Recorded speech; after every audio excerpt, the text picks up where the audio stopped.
Mr. Speaker, the Prime Minister doesn't need to worry about me. I'm all right.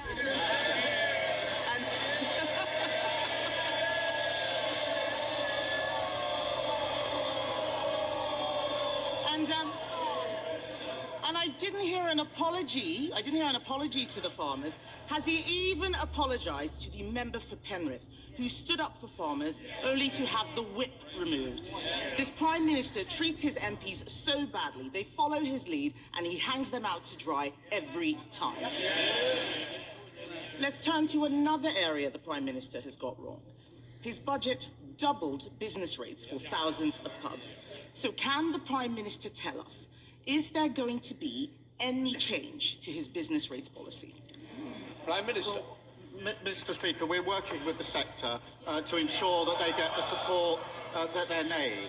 I have to say, the Leader of the Opposition's newfound concern for pubs will come as a surprise to anyone who remembers the 7,000 pubs that were closed under the Tories. And as Business Secretary, she didn't say a word about it. So we support business, we also support workers, Mr. Speaker. And that's why we passed our Employment Rights Act. And on Mr. Speaker, on Monday, the Business Secretary and I went to Croydon to discuss our Employment Rights Act with workers there. They were very keen on the paternity rights and the maternity rights, which I know the Leader of the Opposition opposes. And whilst we were there at IKEA, they showed me their new prototype, the IKEA Shadow Cabinet. The trouble is, nobody wants to buy it. It's mainly constructed of old dead wood.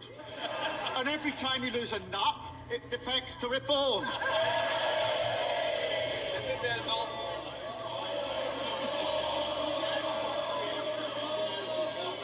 Mr. Speaker, he didn't answer the question about business rates. It sounds like he doesn't know what his policy is. And this has been a farce from start to finish. On Monday, the Business Secretary said the Chancellor did not even realise the impact of her business rates policy. No surprise there. But yesterday, the Tax Office said that they did tell the government what the impact would be. So can the Prime Minister be clear? Did he understand the impact of his own policy on pubs? Prime Minister. Mr. Speaker, we're working with this sector. She hasn't explained why she said nothing about the 7,000 pubs that closed on her watch. We're doing other things on the cost of living to help people, to make sure they can get out, to spend money in pubs and hospitality, boosting the minimum wage. What did they do? They opposed it. Freezing rail fares and prescription charges. What did they do? They opposed it. £150 off energy bills. What did they do? They opposed it. She said nothing when pubs were closing, and she opposes every measure now. And she said a moment ago, I'm all right. She clearly didn't listen to the advice of Nadeem Zahawi, because what he told her, he's now made fun of it. He told her that they failed on mass migration, they failed on our armed forces, and he told her that she's leading, his words, a defunct brand the nation can no longer trust. No wonder he's joined the Tory migration to reform. Mr. Speaker, it's the second Boris wave. Mr. Speaker, I asked him if he understood the impact of his own policy. He didn't say yes. The reason he U-turns all the time is because he is clueless. He is blowing around like a plastic bag in the wind, no sense of direction whatsoever.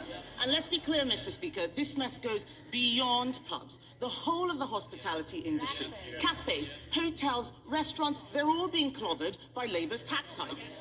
There is an answer to this. Conservatives would abolish business rates for small businesses on the high street. Mr. Speaker, yes, they're all chuntering. He's already agreeing with us on family farms tax. He's already agreeing with us on digital ID. Why doesn't he make it a hat trick and abolish business rates for the high street?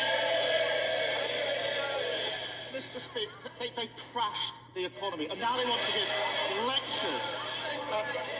She's wondering why nobody's listening to them. Nobody is ever going to listen to them on the economy ever again. Mr. Speaker, in 18 months, because of the decisions we've made, inflation is falling, and the Bank of England say it's coming back down to target. We've had 6 interest rate cuts in a row. Wages are up more in the first year of a Labour government than under the first 10 years of their government, and we beat the forecasts on growth for 2025. We're turning this country around after the appalling mess that they left it in.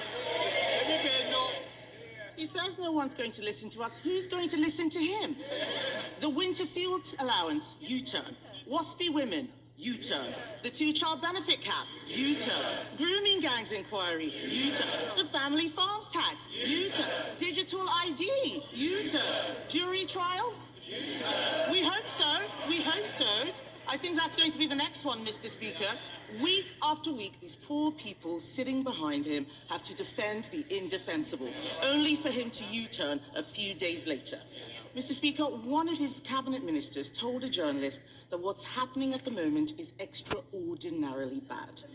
Another said we've gone through a catastrophic series of missteps.